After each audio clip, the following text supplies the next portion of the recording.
tots els anys en esta gala, enguany més importància que mai perquè complim 18 anys. Efectivament, majoria d'edat. Majoria d'edat. Quina importància té això? Pues jo crec que és any rere any, que sempre crec que comente més o menys el mateix, jo sempre trobo que se va consolidant molt més. Arribar a una 18a edició significa molt de treball en anticipació de molts anys darrere per arribar a poder consolidar una gala com esta en una setmana de l'economia que hem tingut també, que cada vegada és més referent a nivell de la Comunitat Valenciana, en ponents de molta qualitat i en temes molt importants que desemboquen en això, que és la 18a edició, que significa ja, com se pot veure, que el teixit empresarial del CIRA se reuneix per a celebrar d'alguna manera que estan ahí, o de que estem ahí, d'alguna manera m'he sentit vinculat al sector empresarial i per a mi és importantíssim en aquest sentit, que continuarà i que cada vegada veig més gent jove, segones i terceres generacions d'empreses que venen. Això significa que el teixit està viu i que se li augura un futur per lo menos sostenible. Jo que vas presentar la gala d'inauguració de la Setmana de l'Economia, em deien des de l'oficina IDEA, em deien has de fer menció al relleu generacional. I ara ho estàs comentant tu, és de veres, hi ha molta gent jove en esta gala i tu has viscut aquest relleu generacional, no? Efectivament. Això és importantíssim per a una empresa per a que continuï 25, 50 o 75 anys. Efectivament. Nosaltres en el despatx ja és la tercera generació d'abogats. Mon pare era abogat, jo ja vaig agarrar el relleu d'ell i ara ha sigut la meva filla la que està agarrant el testic. Home, jo sempre dic que jo no me penso jubilar, perquè jo avui per avui me trobo bé i tinc moltes ganes de treballar. Però quan hi ha un relleu generacional, i t'ho dic perquè ho he viscut a la meva carn, quan jo no sabia que la meva filla podria ser una alternativa de relleu, jo no tenia potser tantes perspectives de fer, diríem, més presència o tindre més solvència professional o de tindre més expectatives de futur. I el moment en què una persona te diu que vol continuar la teua tasca, tu te reactives, tornes a estar més actiu. Ah, sí? I el relleu se produirà, però tu tens ganes de que se produïsca, però de certa manera estàs més actiu que en les últimes vegades que penso, bueno, arribaré a la jubilació i això hi haurà que buscar una alternativa, vendre-ho, no sé. És curiós, És curiós. Que m'he compte, perquè avui, per exemple, en Etiquetes Costa, jo conec a Pepe tota la vida. Ell era també del fotoclub Alcira, igual que jo en el seu dia. Jo era un jovenet i ell era més major. Mos portava a tots els puestos darrere, el conec molt de temps.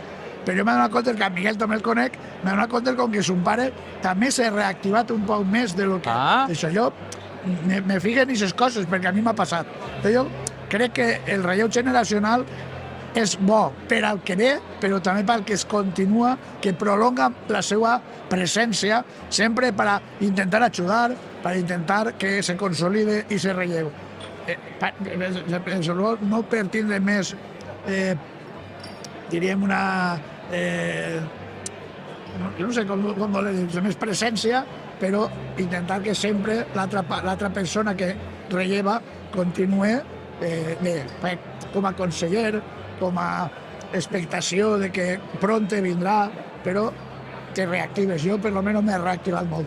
I parla'm de la teua empresa, com ha anat creixent la teua empresa al llarg dels anys, i ara amb la teua filla també treballant amb tu. A veure, un poc és també, com a sentit dir també avui en la gala, no se trata tant de créixer com de mantenir una solvència professional en una qualitat professional diferent. És a dir, el que intentem és donar un millor servici més que créixer desaforadament, perquè créixer pot parèixer fàcil a vegades, no? Avui, les ajudes de les xarxes socials, en la publicitat que pots fer a través d'embuts de redes socials, per exemple, te dona peu a poder tindre un creixement més gran en certes coses, o en certs temes, o en certs nichos de treball.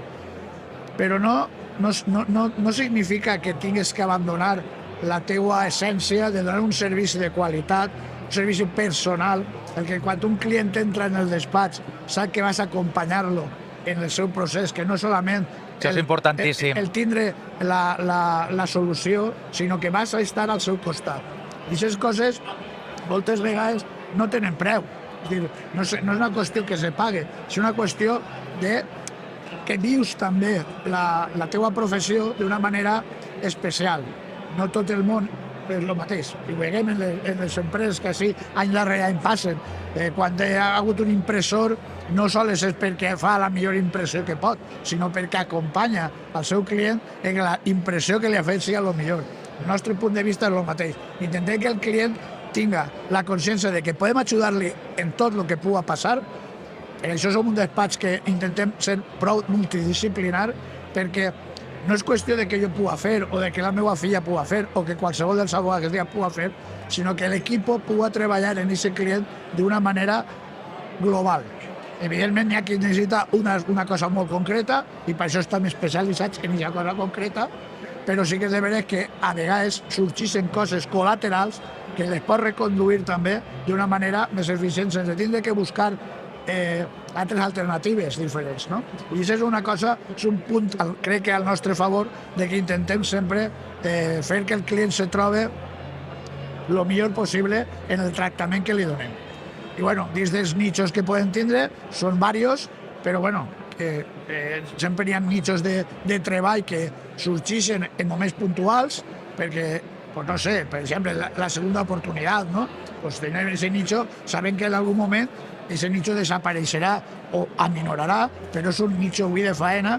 Intentem que les persones que venguen no se senten com a que és un problema que van a solucionar i que ja està, no? Això després té un procés posterior, per exemple, el punt de vista. O el punt de vista de la meva filla, que és el dret dels intangibles, patents, marques, etc., pues no sols és que li digues que aquesta marca la pot utilitzar, sinó que acompanyes també perquè aquesta marca pugui tindre després una defensa, una prospecció dins de lo que és l'àmbit empresarial, que pugui ser aplicada correctament pels informàtics, que pugui ser aplicada correctament pels impressors. O sigui, fer-li un poquet més de trasllat, no sols del tema concret que pugui ser una marca, sinó tot el que pugui haver darrere. I així te podria estar con tots els nichos més o menys que tenim. T'ha donat els dos nichos que puc uno protagonitzar-lo jo i l'altre la meva filla, que antes preguntaves per ella. Molt bé, doncs moltíssimes gràcies i enhorabona per mantindre aquesta qualitat en la seva empresa. Moltes gràcies a vosaltres per fer que això isga tots els anys endavant. Gràcies.